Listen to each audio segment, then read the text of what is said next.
नमस्कार। आज हम बात करेंगे परिनलिका के बारे में। परिनलिका एक्चुअल में क्या होती है, कोई सॉफ्ट होती है जैसे इस तरीके से, और उसके ऊपर हम वायर को इस तरीके से लपेट देते हैं। तो एक बना हुआ जो डिवाइस होता है या युक्ति होती है उसको अपन क्या बोलते हैं, परिनलिका। तो हम परिनलिका को इस प्रकार लिख सकते हैं कि मान लीजिए ये आपके पास कोई साफ्ट हो गया, ये आपके पास क्या बना हुआ है, एक साफ्ट बना हुआ है, और इस साफ्ट के ऊपर हमने क्या लपेटा हुआ है, एक वायर को लपेटा हुआ है। तो ये हमारा वायर को मैंने इस तरीके से लपेट दिया। तो ये वायर हमने क्या कर दिया, इसके ऊपर लपेट दिया है।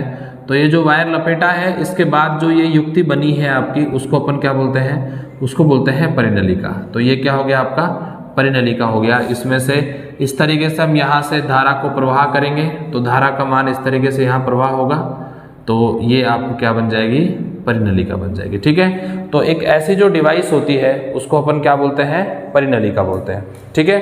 तो यहाँ पे हम परिनलिका से क्या होता है कि हम एक चुंबकीय क्षेत्र उत्पन्न करते हैं। जो हमारा चुंबकीय क्षेत्र होता है वो केवल परिनलिका के अंदर होता है, परिनलिका से बाहर नहीं होता है। तो हम यहाँ पे अगर सबसे पहले मैं कहूँ कि भाई अगर अपन इसमें बांधना स्टार्ट करें कि भाई अपना जो डायरेक्शंस है करंट की वो इस तरीके से है, तो यहाँ से अगर डायरेक्शन ऑफ करंट अपने को इधर शो करेंगे, अपन यहाँ शो करेंगे बी, तो आपका जो ये नंबर ऑफ टर्न्स में जो करंट फ्लो हो रही है वो नीचे वाली होनी चाहिए। अगर इधर करेंगे तो ये वाली होनी चाहिए। मतलब अगर जिस तरीके से आपको ये वाइंडिंग दिख रही है जिसमें कि आप डायरेक्शन ऑफ करंट दिखा रहे हो, उसके वजह से मतलब मैग्नेटिक फील्ड इधर होता है। इसमें अपना राइट हैंड थंब रूल लगा सकते हो आप। कैसे कि देखो अब इस तरीके से ये मोशन कर रही है, मतलब देखो ऊपर जा रही है, इसका मतलब आपको ये अंगुलियां दिख रही होंगी ऊपर की तरफ, तो आपकी मैग्नेटिक फील्ड इधर रहेगा।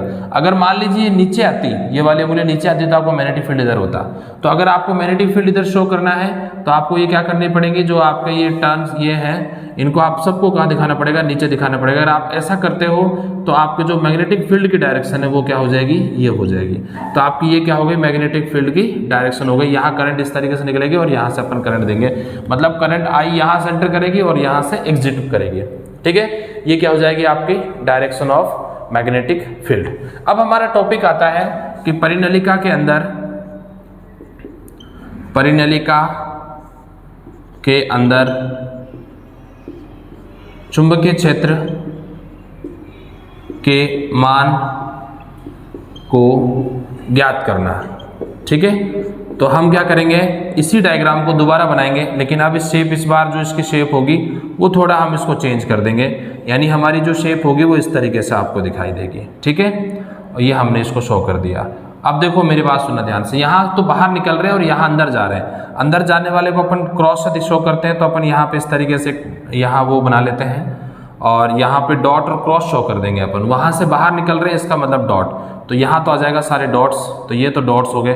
डॉट्स का मतलब डायरेक्शन ऑफ जो आपके मतलब कहने का मतलब यहाँ पे जो लाइन्स है वो वायर से वो बाहर की तरफ आ रहे हैं, और यहाँ से आपके जो वायर्स हैं वो कहाँ जा रहे हैं, अंदर की तरफ जा रहे हैं। तो यहाँ पे आपके क्या जाएंगे, क्रॉस आ जाएंगे।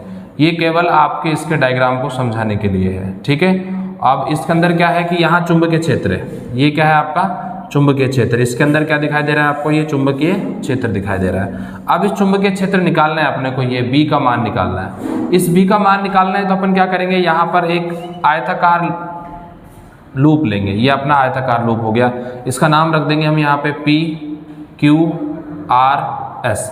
यहाँ तो हो जाएगा P से Q, यहाँ हो जाएगा Q से R, यहाँ हो जाएगा R से S, और यहाँ से हो जाएगा S से P।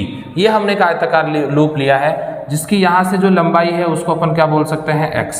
ये तो आपकी लंबाई हो गई X, और ये वाली जो है उसको अपन L बोल देंगे, पर जरूरत नहीं पड़ेगी उसकी। तो अपन यहाँ पे बात करते हैं, हम इस लूप की बात करते हैं। अब इसमें क्या लगाएंगे, एम्पियर्स का नियम लगाएंगे, और एम्पियर्स का नियम मैं आपको पिछली वीडियो में बता चुका हूँ। तो अब यहाँ पे क्या होगा आपका, एम्पियर के नियम से। अब एम्पियर का नियम क्या होता है, close integral B vector dot DL vector is equals to mu naught summation I. अब यहाँ पे जो लगेगा ये सब में रहेगा, तो यहाँ पे इसको फुल लेंथ लगा देंगे पी क्यू आर एस। तो ये पी क्यू आर एस होगी इसकी लिमिट, कि भाई अपन पी से लेके क्यू फिर आर फिर एस पी, मतलब ये तक लगाएंगे अपन। ठीक है। अब इसी डायग्राम को अपन यहाँ पे इस तरीके से लिख सकते हैं, भाई पहले पी से क्यू, तो यहाँ पे B vector dot D L vector, या फिर B D L cos theta लिख दो आप, ज़्यादा ठीक रहेगा। क्या लिखोगे, B D L cos theta. फिर दूसरा हो जाएगा आपके P से Q चले गए, फिर Q से R, तो यहाँ पे हो जाएगा B D L cos theta. और फिर कहाँ जाओगे आप, आर से एस, तो ये भी हो जाएगा आपका B D L cos theta. और फिर कहाँ चले जाओगे, एस से आर, तो ये आपका चले गए आप एस से आर, नहीं एस से पी, सॉरी एस से पी चले गए वापस आप, तो ये हो जाएगा B D L cos theta is equals to mu naught summation I, ये आ जाएगा आपका। अब यहाँ से हम देखें यहाँ पे, तो सबसे पहले इसके लिए देखें तो P से Q लेके, अब देखो मैग्नेटिक फील्ड और इस लेंथ की जो डायरेक्शन है दोनों क्या है, सेम है, तो हम यहाँ से कह सकते हैं कि B पैरेलल टू DL, यानी दोनों पैरेलल हैं, तो थीटा कितना हो जाएगा 0 डिग्री। ठीक है, इसके लिए देखो यहाँ पे B परपेंडिकुलर टू DL, तो यहाँ थीटा जो होगा आपका वो कितना हो जाएगा 90 हो जाएगा। क्यों भाई, देखो मैग्नेटिक फील्ड की डायरेक्शन तो ये इधर है और पी क्यू की जो लेंथ है उसकी डायरेक्शन इधर है, तो आपस में दोनों क्या हो गई है, परपेंडिकुलर, यानी एंगल कितना बनेगा इनके बीच में 90 बनेगा। यहाँ देखें तो जो आपका बी है वो क्या हो गया, यहाँ पे तो आपका मैग्नेटिक फील्ड ही 0 है, अपन बहुत बात करें तो बी ही 0 है, तो यहाँ पे तो आप डायरेक्टली लिख दोगे कि यहाँ तो बी क्या है आपका 0।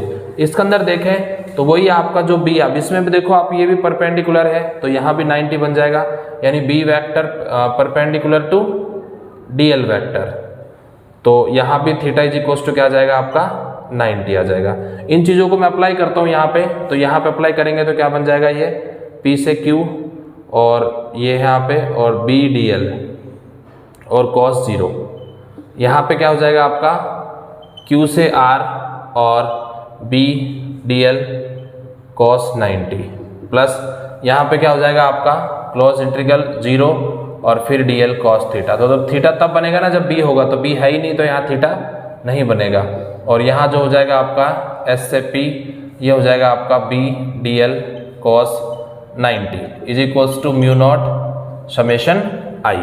अब देखो भाई cos 0 की वैल्यू क्या होती है, यहाँ 1 होती है, तो यहाँ पे क्या बन जाएगा P से Q और ये हो गया आपका B DL, यहाँ ये 0, ये भी क्या हो जाएगा आपका 0 और ये भी क्या हो जाएगा आपका 0 इज इक्वल्स टू क्या आ जाएगा म्यू नॉट समेशन आई।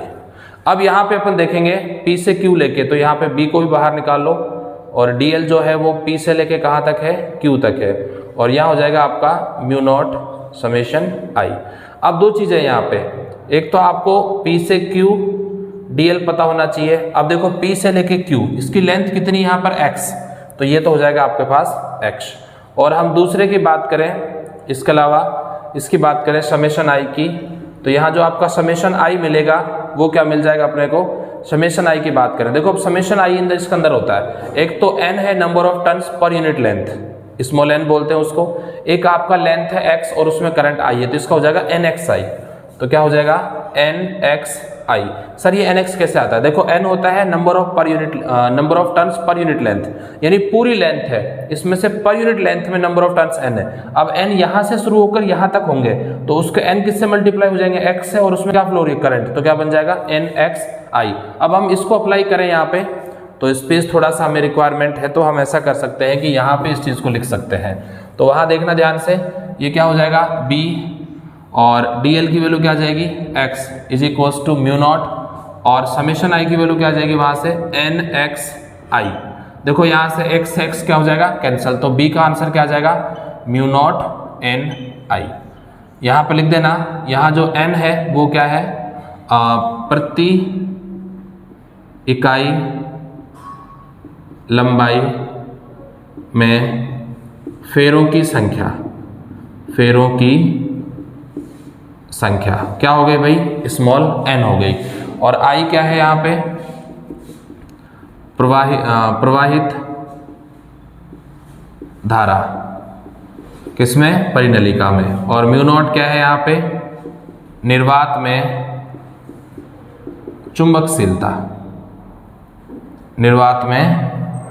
चुंबकशीलता लिख सकते हो आप, चुंबकशीलता, ये क्या हो गया आपका म्यू नॉट हो गया। अब यहाँ से हम बात करें, जो आपका स्मॉल n है इसका फॉर्मूला होता है capital N upon L। Capital N जो होता है वो क्या है टोटल नंबर ऑफ टर्न्स, यानी इस परिनलिका में टोटल कितने नंबर होंगे कैपिटल L, और L क्या होता है इसकी टोटल लंबाई। तो अपन अगर चाहें तो इसको ऐसे भी लिख सकते हैं B is equals to mu naught NI upon L, ये भी एक फॉर्मूला हो सकता है। अगर टोटल नंबर दे रखे होंगे तो ये वाला फॉर्मूला, इसके लेंथ दे रखी होगी तो ये वाला फॉर्मूला लगाना है। अगर ये दोनों चीज़ें नहीं दे रखी होंगी तो आपको ये वाला फॉर्मूला यूज़ करना है। ठीक है।